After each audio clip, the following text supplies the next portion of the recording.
Go Zach! Yes. I'm really excited to have this opportunity. The first thing that came to mind when the names were being read was, I am glad that is not me.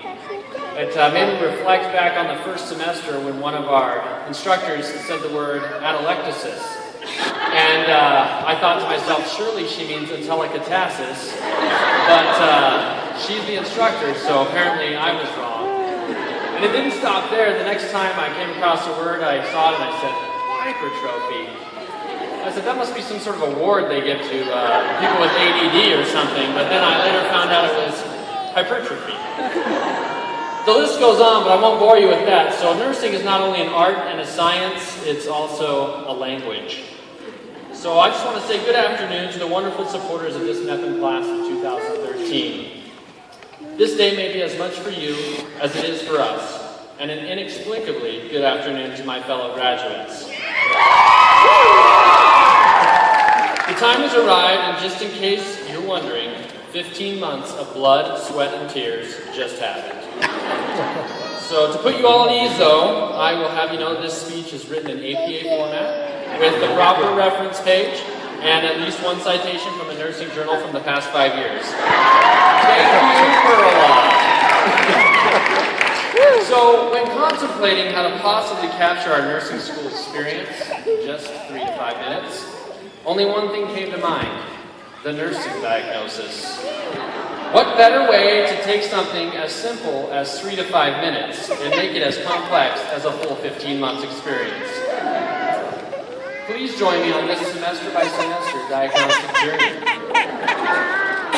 The first semester found us all anxious and excited. Meeting the dean and hearing from each member of the cohort had us curious and filled with intrigue. By day 3, a clear-cut diagnosis emerged amongst the cohort: altered mental status, related to placing a Foley, secondary to awkwardly assessing a classmate, and finding out that there was only one most right answer on the test scores. And that was as evidenced by losing the ability to read, placing a Foley in a water bottle, and an inexplicable amount of tears. For a short moment, many of us began second-guessing our ability to persevere. Well, it was at that same moment we realized what it meant to be a cohort.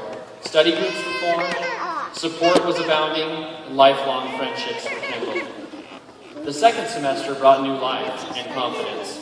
Most of us felt that the worst must be over, and that it would be downhill from there. That is until we found out just how many pharmaceuticals there are in the world today, and how we would be responsible for learning them. The term front-loading was beginning to sound a lot heavier than most of us had anticipated.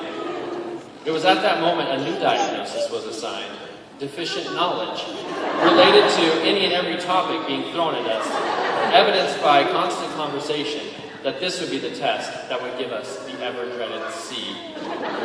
Yet with time, and I mean nearly every minute of every day, we found a way to improve our diagnosis.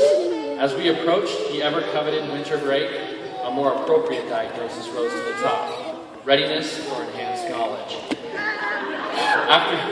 After spending nearly a month trying to rest our minds from what had been the most challenging 2 semesters of our life, we took a look at D2L. I think most of our friends and family can recall this very moment. It almost calls for a moment of silence. There it is. You see, we were about to embark on a voyage that would take us through credit hours faster than a nursing student can go through student loans. After a focused assessment, it was an early diagnosis. It was an easy diagnosis: sleep deprivation, related to weekly tests, multiple skills exams, secondary to hundreds upon hundreds of pages to read, as evidenced by trash cans overflowing with Starbucks dust. We were right in the middle of critical care before we could say, "Code Blue!" To sit back and observe other classmates, it was clear that they had put in the time. The nurses they followed and patients they cared for were reaping the benefits. Like the transformation of a caterpillar to a butterfly, each student began to spread their wings. All the little pieces were coming together. Florence Nightingale said, "Nursing is an art, and if it is to be made an art, it requires an exclusive devotion, as hard a preparation as any painter's or sculptor's work." For what is it to have to do with the dead canvas or dead marble, compared with having to do with the living body, the temple of God's Spirit? It is one of the fine arts. I had almost said the finest of arts, end quote. There is no doubt that this cohort put the proverbial brushes to the canvas through their devotion and hard work. Well, the final semester arrived, and the bonds of this group were stronger than ever. For many of us, we spent more time together as a group than we would spend with our own families and friends. We would need this close bond to finish strong. Anytime you have to complete a 3-credit course in 4 days, you require support beyond compare. For some, the diagnosis was stress overload. For others, imbalanced nutrition more than the body requirements. And for some, my personal favorite, disturbed energy field. Which as a nurse, you can't diagnose a sore throat, but you know what a disturbed energy field is. So that's something pretty amazing. But whatever your diagnosis was at that point, your intervention was perseverance, support, and a will to succeed. Sharon Hudacek said, bound by paperwork, short on hands, sleep, and energy, nurses are rarely short on caring. It was your caring nature that has served one another, and it is that same caring nature that will serve the lives of many.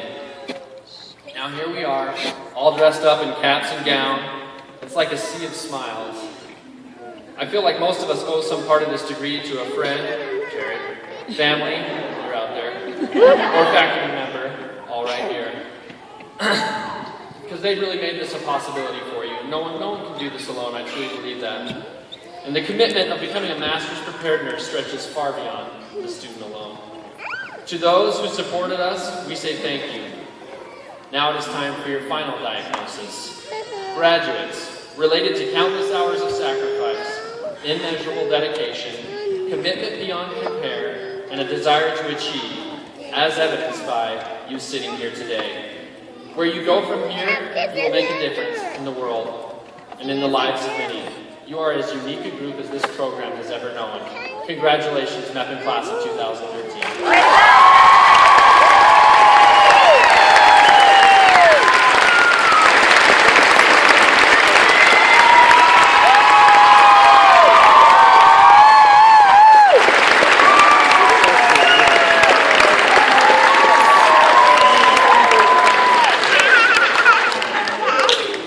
Thank you, Zach. It's gratifying to know that you've all become such wonderful diagnosticians. And even though you went through what you went through, I do know that we as faculty, the faculty, had every confidence the whole way that they would come to this day, right? And I want to say that what I heard from some people who you go out and practice with as our practice partners in the community. And they have nothing but the highest praise for how you approach your learning about our field and your mastery of what you have done. So I thank you very much for being part of our college.